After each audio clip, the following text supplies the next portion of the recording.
Okay, so you don't think it's nasty. Okay. Cool. And then your screen's frozen. Yeah, your screen's frozen. Yeah, I tried to like unfreeze it. But that's not working for whatever reason.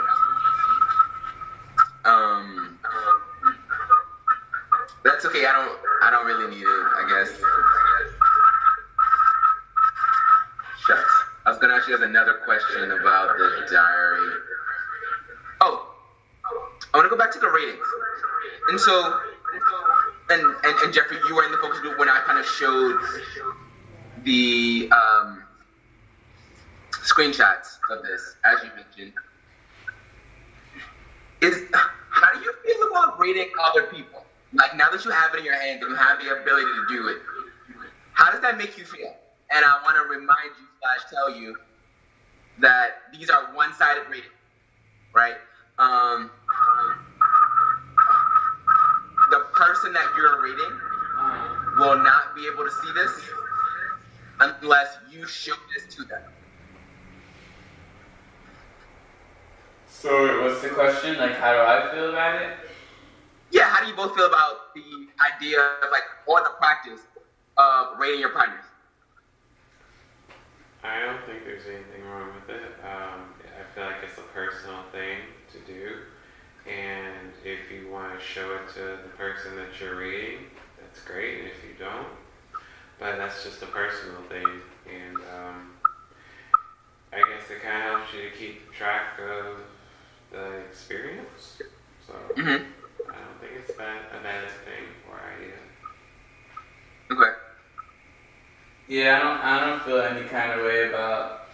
I mean, just because it's on like an app or it's on paper, I think people do like their own judgment anyway. And if you do hook up with someone, or if it's a regular or whatever the situation is sexually, you're still judging them anyway. The only difference is that this is kind of more or less like on paper or like on an app.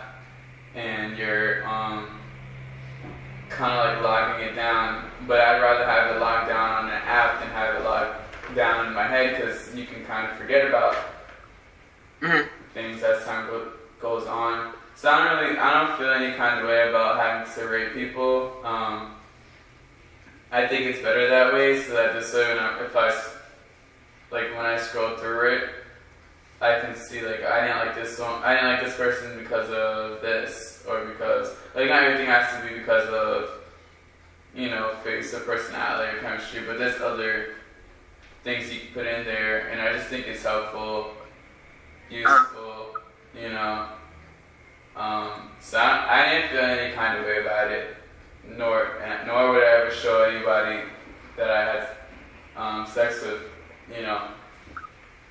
the page or their page. I mean, it's just how I feel. It's basically, for me, it's more like a sexual diary to me, where it's not really even my partner's business about what I'm filling out in it.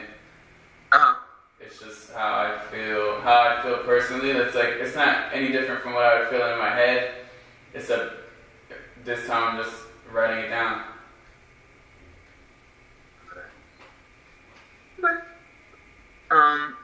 Any other outstanding comments on the diary before we move on? I think it's a great idea. Like you were saying, you can log all your information in there, and I don't have a problem with it. So. Right. I think. Actually, sorry, Jeffrey, were you about to say something? Yeah, when you click diary, the one more thing is kind of minor, but. It says sexual history and it says sexual partners, and when you click on each one, they move, but like the little blue line doesn't move. So you'll look like you're on sexual partners, which you are, but when you click sexual history, I think like the thing should toggle over, the little blue line should toggle over, like underline. Yes. Should toggle over to sexual history so that you know which one you're on. Because right now I'll be on Add New Encounter, but it'll say sexual partners, underlined under sexual partners. And then if I click sexual partners, the blue line is still underlined under sexual partners, but it'll have my sexual partners on there. So like that part was a little bit confusing at first, even though I did get like used to it. But I think it should be underlined based on whichever bracket you're using at the moment. But and that's how it should function. What you just pointed out is a bug. Are you an Android or iOS user? I think you're iOS, right? Yeah. I'm an Android.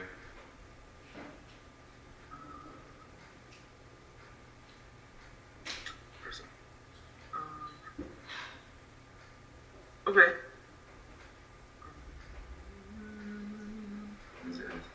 So we're gonna talk a bit about the testing component. And so you will have the ability to request home test kits. And so we're giving people access to home HIV self-test kits. They are or quick tests. They take 20 minutes. You just kind of swab your mouth, put it in a solution, and in 20 minutes you get a result. That's pretty straightforward. No finger pricks, no blood draws, none of that. You're also able to request home STD self-test kits. And this is a little bit more involved. So you will have the option to complete testing for gonorrhea and chlamydia, which includes a throat swab, a rectal swab, and a urine sample. You will also have the option to complete testing for syphilis, which, to my understanding, involves a quick finger prick and obviously blood. And unlike the home HIV self-test kits, you have to mail your results. So in the kit, with the unused test, will be a self-addressed envelope that you would put the samples back in, and postage will already be paid. FedEx you can drop it off at a FedEx location, or you can schedule a time for FedEx to come pick the package up. And then that package would go to Atlanta for testing. And then we would give you the results back in the app. And so the folks in Atlanta would send me a file that had the test results. I would update them in your app, and then the app would send you a notification. And the notification says something like, your results are ready.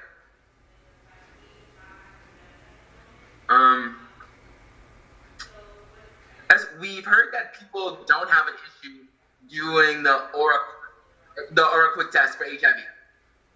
But we have heard concerns about the STD testing on multiple fronts. One, the syphilis testing in blood. Two, about the whole shipping process. Three, about how we're notifying people. And so, based on what I've described, would this be something that you are willing to do? And if so, can you tell me why? And if not, can you also tell me why you would? Yes to the first one, no to the second one. Yes to the first one because it's easy. It's more like I can do it and then take a shower and then my results can be done.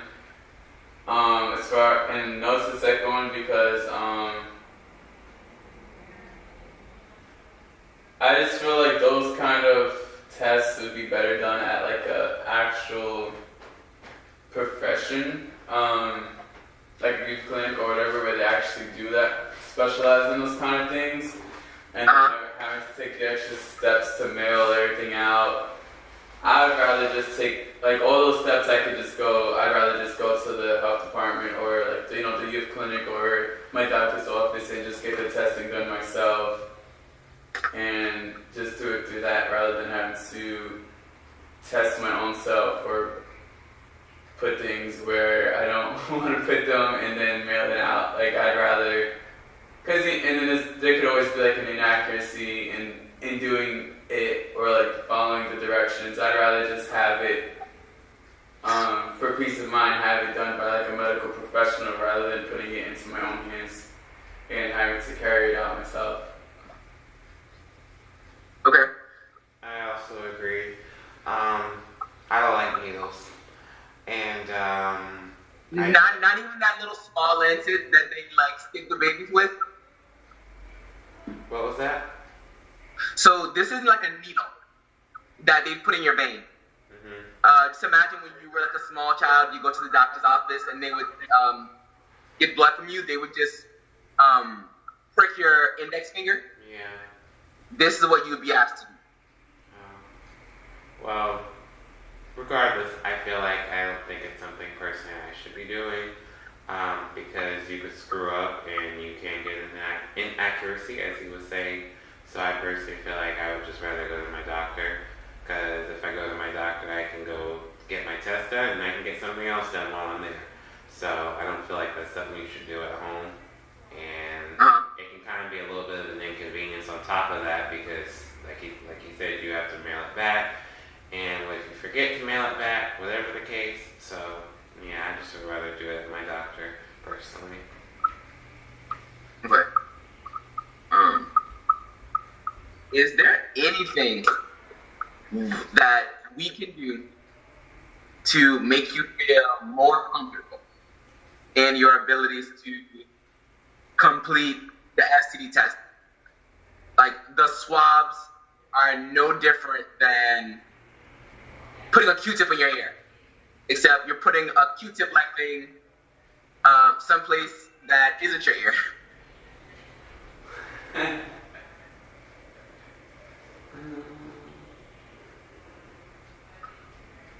I don't think so. I mean, maybe if there was like, if you guys if that was like one of your purposes of the app to promote that, or whatever the situation, I think there should be like a little tab that has like a video like tutorial on the correct way to do it. I mean, there's one thing to read the directions, but it's another thing to, like, some people could be like visual learners, or like I'm not really good with like reading directional stuff, especially when it comes to stuff like that, because I would just get like really nervous. But there's like a video blueprint, you know, that said within like incorporated in the app that said,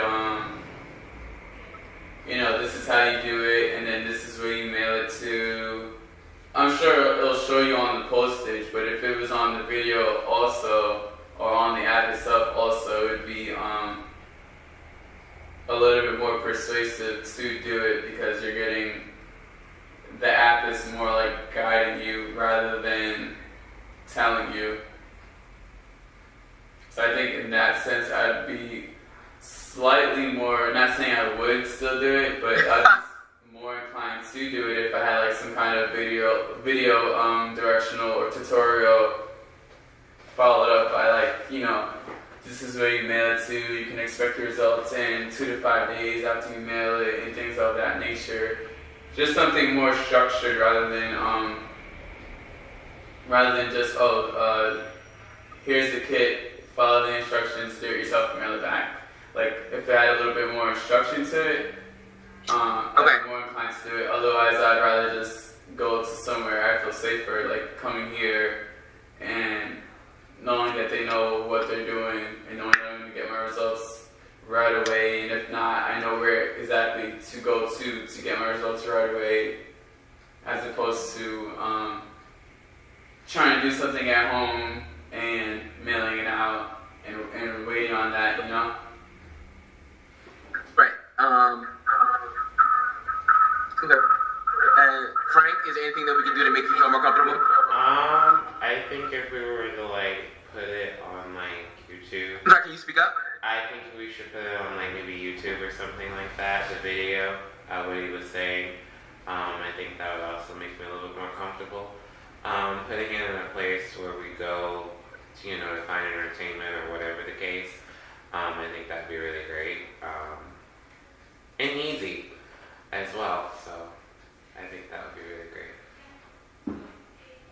we should put them where?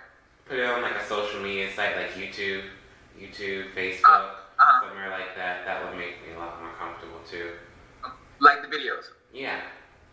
Mm-hmm. Okay, so we don't have videos, but we do have like diagrams, so, like pictures of like any kind of step by step. Does that meet their requirement, or like not really? Like a illustrative diagram. Yes. Yeah, I mean those are good too. It's just better to have some kind of visual rather than just reading off of a paper. Yeah. For me personally, it's just better to have a visual rather than reading off of a paper. I think diagrams are good too, because at least you can sit there and you can see like a still image. Where a video, you might have to like pause the video, but like if it's a diagram, it just follows. Like if you've ever dyed your hair, they kind of have like a step-by-step diagram of like what to do. Yeah. So that's exactly what we have, or something very similar to that. Yeah, so I think that would be more useful. Okay. I think a diagram kind of would be a little pointless personally, because I mean for me that's just something I feel like we need a visual for. That'd be great. Yeah, just having a visual would be really nice. So wait, you feel like the diagram is pointless? Yeah, because, you know, that's such a, it can be a really, like, tense and scary thing to do, you know, to give yourself the test. Especially if you know you haven't been, you know, doing all the steps as you should. So I feel like a visual would kind of be really great. Like I said, somewhere on social media or YouTube or something like that. Somewhere where we go, like I said, where we get our entertainment and we can kind of like sit down, we can watch the video, we can pause it if we want, and we can do the test and that's it. So. Okay. And I think also like doing the test at home, it's like a whole completely different mindset, because when if you're doing it at home, you're obviously not going to be doing it with like your friends or something. It's going to be something personal, and then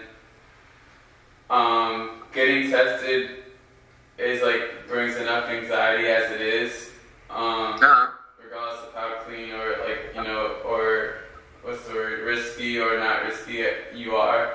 It brings enough anxiety and like emotion as it is, and it's better. For me, I think it would be better when you're at a healthcare provider that, you know, is asking you questions, and if something goes wrong, they know how to handle it. Where if you get like a positive test result, you might freak out if you're at home, as opposed to being in a healthcare facility where they know how to handle certain reactions or certain things that you might go through or certain things you might experience in regards to like the testing. I think that in my experience and all the times I've gotten tested, like it's always, even if I know that my results are going to be clean, it's always like a high anxiety feeling when you're answering the questions with the health provider, and they're asking you those questions and things like that. And it's always like when you're waiting for, if you're doing like the rapid test, and you're waiting those 20 minutes, like those 20 minutes seem like an hour. And I feel like something like that, you'd want a support of someone who's in the medical field, who knows how to handle you medically or like emotionally, because, you know, sometimes they'll have like social, you know, or whatever, social background, social or psychology or social backgrounds or therapy backgrounds, social worker backgrounds that know how to handle people who may not necessarily get the result that they were expecting.